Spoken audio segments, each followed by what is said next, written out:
Desaipet Lenin నగర్లో 116వ బాపు జగ్జీవన్ రామ్ జయంతి ఉత్సవాలు ఘనంగా జరిగాయి. తెలంగాణ దళిత సేవా వ్యవస్థాపకులు జన్ను అనిల్ కుమార్ మాట్లాడుతూ అంటరాని కులంలో పుట్టి పాఠశాల స్థాయి నుండి కళాశాల స్థాయి వరకు మెరుగైన విద్యార్థిగా మేధావిగా రాణించారు.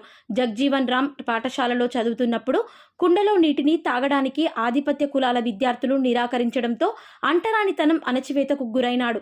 దళితులకు ప్రత్యేక నీటి కుండలు ఏర్పాటు చేయడంతో సహించలేక ప్రతి కుండలు పగలగొట్టి నిరసన తెలిపిన వ్యక్తి.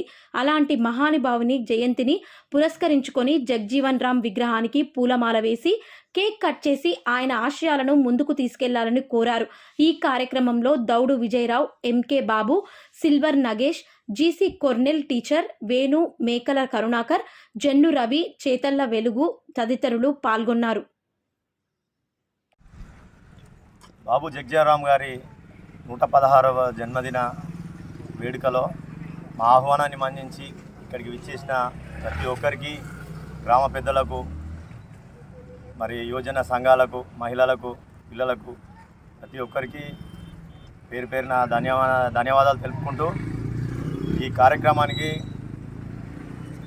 విగ్రహదాత మన కార్పొరేటర్ సురేష్ ఆహ్వానించడం జరిగింది.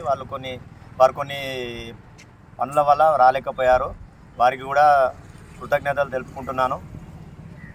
మరొకసారి ఇది మా ఆనవాయితీగా మా దళిత సేన తరఫున ప్రతి వేడుకలో జయంతి కానీ వర్ధంతి కానీ జరుపుకుంటకు పూర్తి సహకారం గ్రామ పెద్దలు మరియు మా వెన్నంటే ఉండి నాకు మరియు నా మిత్రుడు యాకేందర్ గారికి మమ్మల్ని ప్రోత్సహిస్తూ ప్రతి విషయంలో కొందరు పెద్దలు సలహాలు ఇస్తూ మమ్మల్ని ముందుకు సాగిస్తున్న విధానాన్ని బట్టి అందరికీ ధన్యవాదాలు తెలుపుకుంటూ, ఇలాగే మీరు ప్రతి వర్ధంతి కానీ జయంతి కానీ మాకు సహకరిస్తారని ఆశిస్తూ ధన్యవాదాలు తెలుపుకుంటున్నాను.